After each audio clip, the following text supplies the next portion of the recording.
It is Thursday, July the 2nd, 2020. I am 42 years old, and I have suddenly developed a problem. That problem is, I can't keep my fly up. No, that's not what I wanted to say. It sounds bad, doesn't it? My fly is constantly down, and I can't figure out why. All this and not much more on episode 17 of Complaints and Observations. The greatest podcast hosted by someone who knows so precious little about almost everything. A journey into the mediocre mind of an exceptionally average person. This is Complaints and Observations with Dave LaPointe.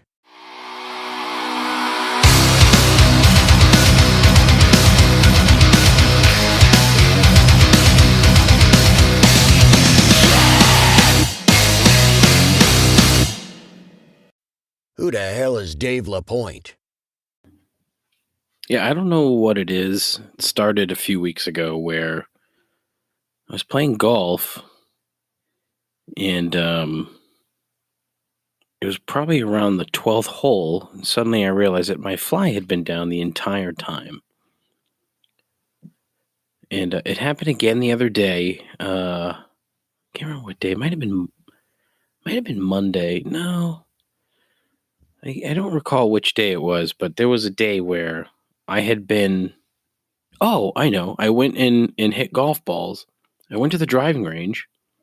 So this was Monday afternoon. I went to the driving range. I get back in the car. I sit down and my fly is wide open. It's like, what the fuck? I understand if you're a toddler, that's acceptable.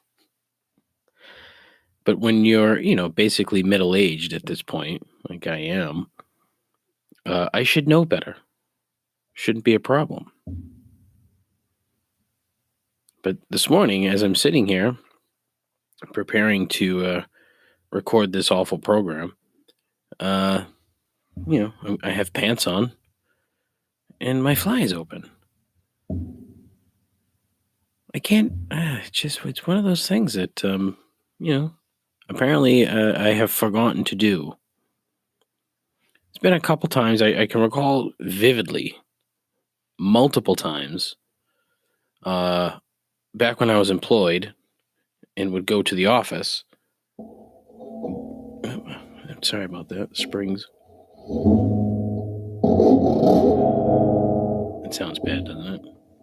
Oh, well. Get to the office and not realize that my fly was down for however long. Now, I'm a proponent of if you see somebody with their fly down, you have to tell them.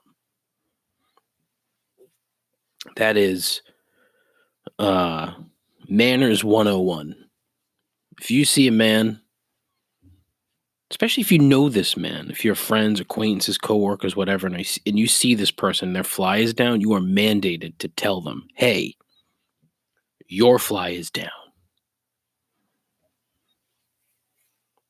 It's embarrassing for the recipient, but you want to save them the hassle and the trouble and the embarrassment of realizing, shit, my fly's been down for fucking 12 holes. Shit, I got on the train this morning, rode the train all the way into the city, walked through 2 train stations, walked into the building, walked through a mall, up an escalator, up another escalator, into the office, milled about for a bit, and then realized your fly was down. It's awful. It's a terrible feeling. Unless, of course, you're proud of what is under your pants, in which case you don't give a shit. There are some of us who aren't. And it's embarrassing. And your fly is down. So that was a random thought that I had this morning. as I thought to myself, what am I going to talk about today? What sort of complete nonsensical bullshit am I going to discuss? This particular episode of the show is even it's even less preparation than usual. I mean, there's so much going on around here, so I haven't had the sort of time to dedicate to the program, which is a disservice to my 4 or 5 listeners, all of whom I know and they could just ask what's going on. But please tell your friends. Today we had I think 5 private showings last night for the house. We already have an offer on the house for full asking. Open house is Sunday. 2 more showings today. And it's like, why the fuck am I going to take your offer? It doesn't make sense. My wife and I had this discussion this morning. Why are you going to jump the gun? I'm not. And here's the thing. I'm probably dead wrong with all this. I'm a middle-aged man who can't keep his fly up. Anyways, so this show is going to be recorded in 2 parts. There'll be the initial part, which you're currently listening to, and then a second part when I return after these showings. I haven't taken my allergy medicine this morning. I'm all sniffly. Sound like a fucking asshole here. I'm going to just end this quickly. I'm going to talk about some other stuff. The Hammers yesterday, holy fuck. Second best win of the year. Going out and beating Chelsea at home. Massive 3 points. Massive, massive, massive 3 points. And just honestly, beginning to end, fantastic performance from a bunch of bums who hadn't played that well all season long. But we'll get to that. So sit tight. Don't you go changing. Wait, we're gonna talk about other stuff too. I don't want to scare all the non-soccer people. There'll be other stuff. So please, don't turn it off yet. Please.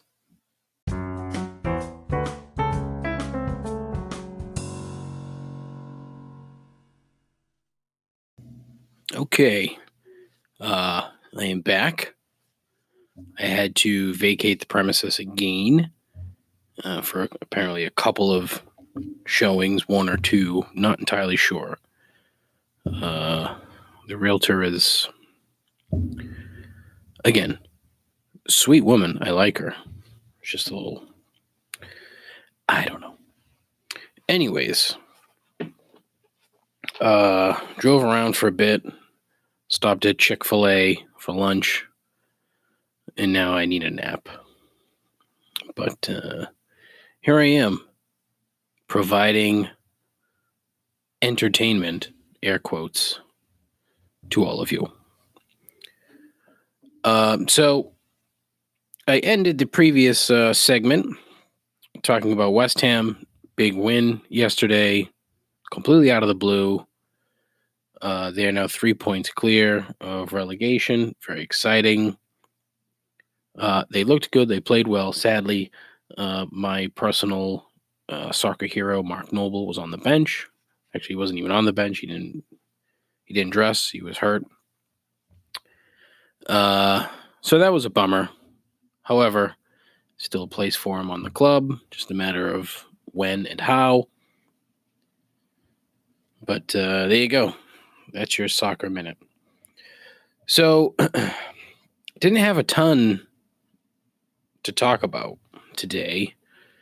For a variety of reasons. 1, I'm exceptionally lazy. 2, I haven't had much to complain about recently. It's been weird. I have not added much of anything to my list beyond, the couple of things that I talked about on Monday. But yeah, I did, however, receive a phone call from a dedicated listener, my old friend Marc, who happens to be the brother of my buddy Jeff, who will be participating in the 10 Dog Challenge on Saturday. Will he, though? Yeah, he will. Yeah. Cat's out of the bag. Which is an idiom, which is one of the things that Marc and I discussed. Idioms. He and I had a discussion about idioms, maybe a few weeks back. And the one that we talked about was 2 birds with 1 stone, and where that came from. And it led down a rabbit hole. And he brought it up again when we talked the other day about idioms. And there's so many that are just funny for a number of reasons. But they're so used. They're used constantly. And you don't, like, one of the things that he mentioned was pipe dream. Oh, that's a pipe dream. Okay, you say it all the time. You don't know where it came from. Well, looked it up. Had something to do with opium. So, you smoked the opium out of the pipe, you had a dream. That's a hallucination, friend. It's probably not good. You're tripping balls. So pipe dream, I don't know, that could be out. But there's a ton of them. And there was one that I read on a website because I had to find out about some of these. And there's one that I use often, which is cost an arm and a leg. So, I mean, I don't think that, the origin of this is that somebody bought something and had to pay with their arm and their leg in order to get it. I don't think that's accurate. But apparently, the story goes that this phrase came from 18th century paintings, as famous people would have their portraits done without certain limbs showing, because apparently all of your limbs cost more money.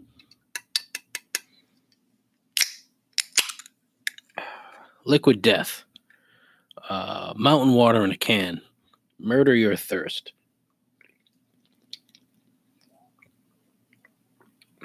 Oh, it's good. Just nice clean water, which is something we don't have here in town. So it's funny, like, bite the bullet, which is, patients would bite on a bullet to cope with the pain during surgery before anesthesia. So, weird. Then the classic jump the shark, which came from Fonzie. Literally jumps the shark in the water while water skiing. And some radio guy invented that, but idioms, huh?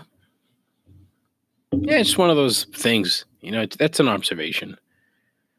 But Marc he was rolling off the top of the head here and has provided some content, which honestly today is much needed. He says, "Hey, got a minute? Hey, you got a minute?" And, not thinking, I was like, yeah, sure, whatever. And then he's like, "I hate that phrase." I'm like, oh, wow, I hadn't thought of that. His point was, when somebody asks you, "Hey, you got a minute?" 1, it's never a minute. 2, they're going to tell you anyway. And 3, what the fuck is the point of asking the question if you're going to do 1 and 2? Hey, you got a minute? No. Is that going to stop the person from saying what they, called you for or asking you about? No. No, because then it takes a minute longer to tell them that you don't have a minute.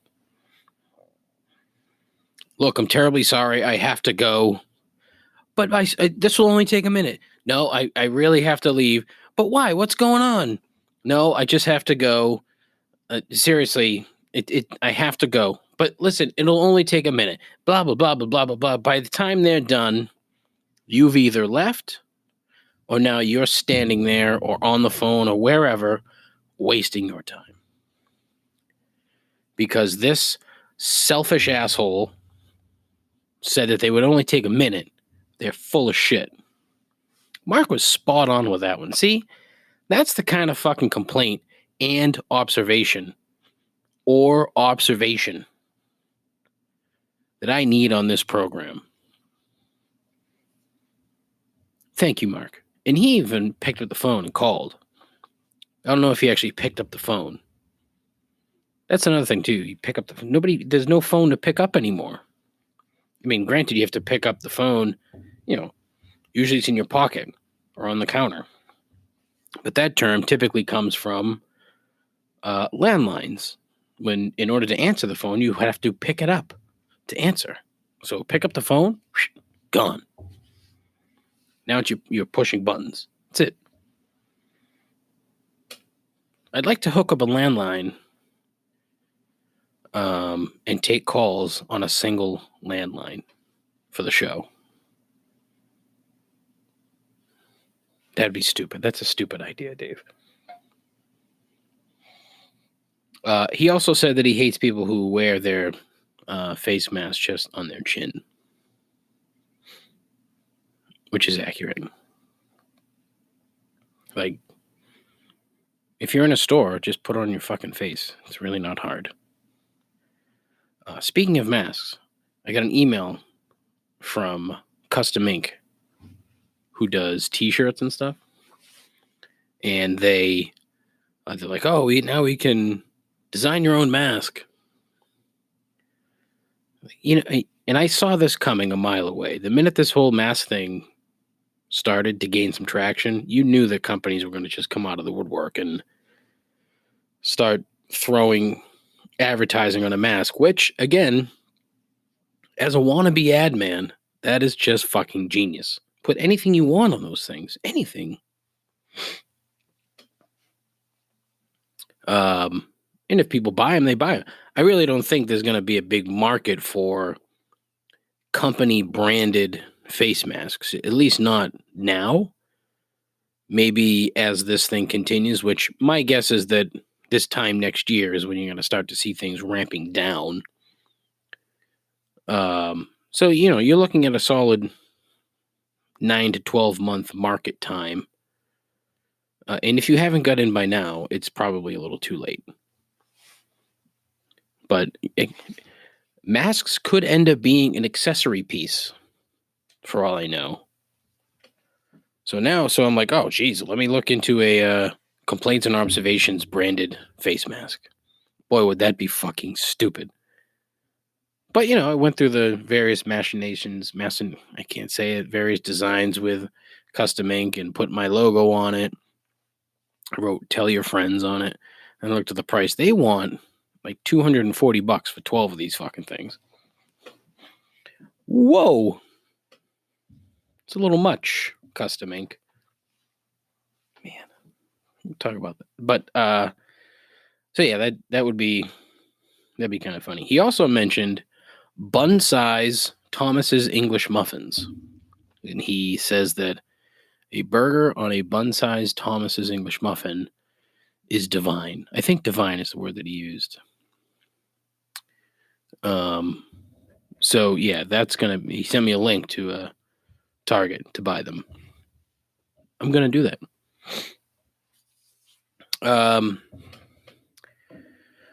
What else? What else can I talk about? I smell terrible right now. Terrible. It's awful. I am a fan of the Dove spray deodorant. And typically, we'd see it at the Target, or my wife would find it at like TJ Maxx or Marshall's or any of those dumps that she likes to frequent. And they would sell larger cans for roughly the same price as the smaller can at Target. Well, I found the difference. The difference is the ones at TJ Maxx and Marshalls are the European version, whereas the crap that I bought recently in a 3-pack at BJ's is the US version, and it stinks. It just smells bad. I end up smelling. I'm not a smelly person. For a fat guy, not a smelly person at all. So when I can smell myself, it's vile. I don't like it. So now I've got this weird, Dove Fresh / BO Musk thing going on because, when I'll sweat, but I don't smelly sweat. I'm not and I bathe, and I bathe well on a daily basis. Look, if nothing, I am entirely self-aware. I know that I'm fat, so I know I need to keep myself clean. So I don't smell. So when I do smell, it pisses me off. I'm very angry. And I just caught a whiff of it. It's driving me fucking crazy. Anyways. Apparently Jeffrey Epstein's girl there, what's her fucking name?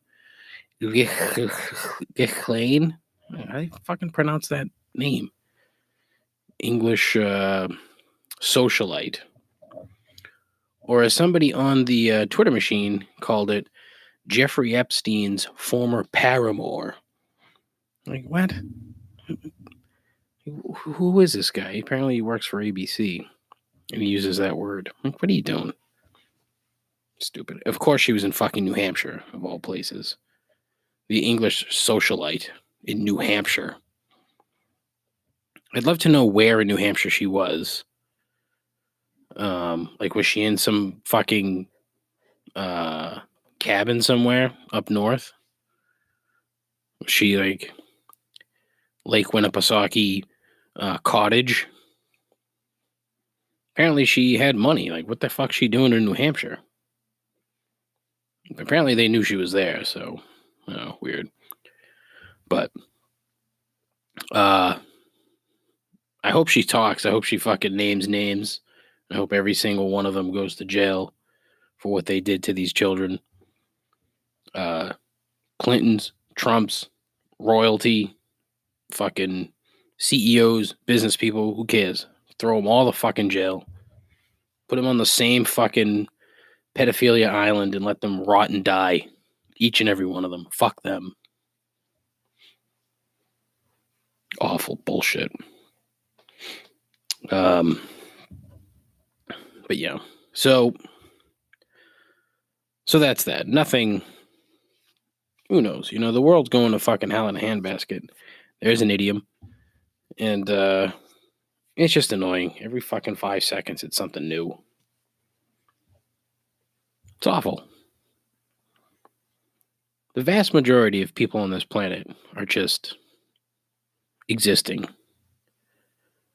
It's what, 0.05% of people are stirring shit up constantly. Never fails. Frustrating. But what can you do? You're here. You gotta exist. You gotta live. Time is a constant. And it'll constantly fuck with you. Then you'll die. What you do with that time is what's important. What you shouldn't do is sit in your basement and talk into a microphone so that 4 people can hear you.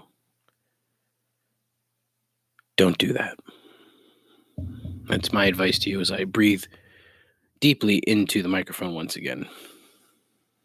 Because I'm fat. And this week I'm eating like shit.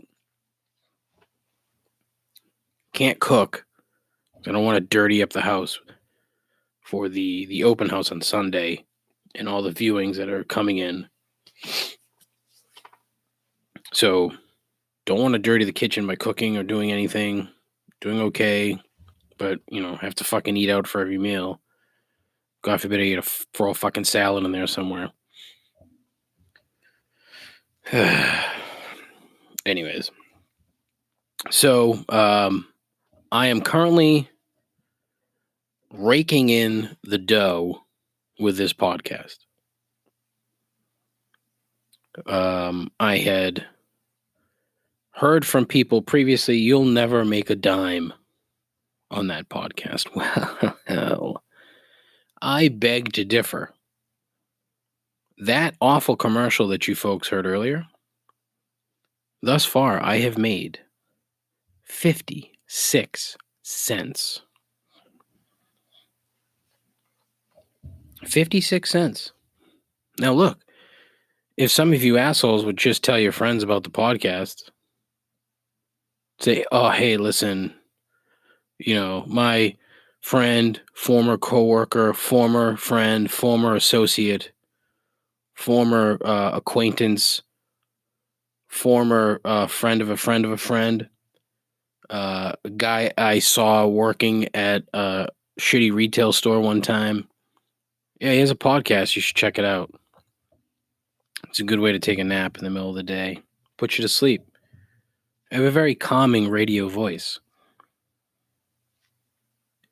So it's easy to probably take a nap. Be a good way to fall asleep at night. You ever fall asleep at night to like the radio? I used to do that on occasion. 89.7 here in the Boston area. GBH would play jazz at night and it would put me to sleep. It's great. Good times, man, huh? Wow. Reminiscing. But yeah, 56 cents. So I got to think of something to do when I get to like a few bucks. If I get to a few bucks, I'm going to do something with it. Marc suggested buying an old pack of baseball cards, eating the gum, and then discussing the players in the pack. I kind of like that. That could be more of a YouTube thing. Could do a YouTube video on opening one of these most likely cherry-picked packs of cards with the fucking 40-year-old gum in it. Probably be like 30 to 35-year-old gum. But I would probably go with something in the 90s, and I'm not sure how much gum was still in the Topps packs in the 90s, because my 92, well, I mean, I'd say like 88 to 94. Those were probably the big baseball years for me. 94 to 2000. Yeah, I was in. But I don't think I had the knowledge. I don't think I could probably rattle off more players from that 6-year span than the 6 years after that. I don't know. Maybe try that. That'd make a terrible show, right? Yeah. But honestly, I'm just talking about nothing today, which is, less than usual. I did want to talk about this young man in Aurora, Colorado, Elijah McClain. I read this story, and quite honestly, it was gut-wrenching. This poor kid,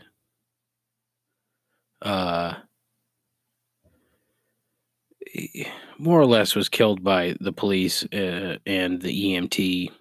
I would even say the EMT more than the police, to be honest. But this poor kid, he would play the violin for cats in the homeless shelter, in the animal shelter. Play the violin for cats. Like, how fucking incredible is that? It's honestly the most amazing thing I've ever heard in his life. He was 23, dead. Just awful. Yeah, I mean, it really it puts your life in perspective when you think about somebody who was so selfless and took time out of his day and his life to do something for animals, to do something so nice for animals that weren't his. And he used his talent, which was playing the violin, to try to calm them down. I don't know. It's just so sad, and it hurts. I hated that. I hate reading the story. Like, I'm getting a little. It's terrible. Somebody needs to be held responsible for it, because that shouldn't have happened. Kid was walking down the street with an iced tea and a mask on his face because he was anemic, and he's dead from fucking ketamine. How do you fucking shoot ketamine into a person twice? Twice. And expect them to live? I don't know. I don't get it. It's awful. You can find various ways to help out. You can email the officials in Aurora. You can call them. You can donate. You can do all that stuff that, I've done a handful of times for a handful of different things, and you got to keep doing it because it's the only way anything's going to change, apparently. So I don't know. Again, this goes back to me being completely naive and trying to see the good in everybody, and it pains me when I don't. And this was a pretty good example of that. I need better sound effects. Sound effects that are offered through this site are terrible. Not good. All right, that's it for this horrifically boring, unfunny show. I do apologize. It wasn't good. But the hope is that Monday's show will be better. Saturday will be the 10-dog challenge for the uninitiated.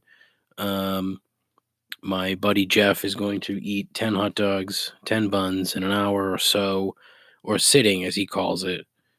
We'll get some audio. We'll play it. We'll get some reactions. Hopefully I can get some sound of him fucking puking into a trash can because he's an idiot. But enjoy your 4th of July holiday. Don't mingle with folks that you usually don't mingle with, because you don't know where the fuck they've been. You don't know. And yes, especially around here, the numbers for the Rona have improved greatly. But that's no reason to, stop being cautious at all. So, please tell your friends. I mentioned this earlier. Tell your friends. If you and I are friends or acquaintances of any kind, I don't think I've ever asked you for anything. I'm asking you for something now. Why? I don't know. This is not important at all. However, I'm asking you to tell your friends, tell your family, tell your wife, tell your husband, tell your children, especially your kids. We need more younger listeners, because who doesn't love good old Uncle Dave, right? That's not true. But yeah, check it out. Tell your friends. We need the complaining to grow. I need more content for the show. And again, it's a good outlet. WWF Hall of Famer Tito Santana told me so the other day via Cameo that my buddy Matt sent. He said, "Congratulations on your new podcast, Complaints and Observations, but the name is too long." Like, what the fuck, Tito? Man.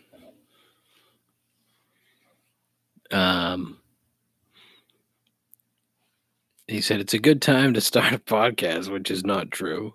Like, it's a good platform for people to express themselves. That's what you should call it. Express yourself. What? No. That doesn't work, Tito. He was kind enough to throw in an arriba at the end. But, yeah. Tell your friends. Anyways. Check out the Twitter feed that I haven't updated in a week. Complaints Pod. The Instagram feed that I haven't updated since Monday. Complaints and Observations Pod. I'm on YouTube. I did download TikTok, but I'm too stupid for that and too old for that. It seems like there's a lot of choreographing involved, and I don't know. I'm not good at preparing, as you've seen by this particular episode. But I don't know. Got to do something with the TikTok. See what happens. Maybe Jeff puking in a bucket will go on the TikTok. Yeah, that might work. What else? Facebook, but fuck Facebook. I have an email, showmail@complaintsandobservations.com. If you have my number, just send me a text. You can call, like Marc. You can talk. I'll take notes, relay it to the show, to the listeners, all 4 of them. And yeah, that's it. Have a wonderful weekend. Take care of yourself. Take care of each other. Godspeed. Ta-ta.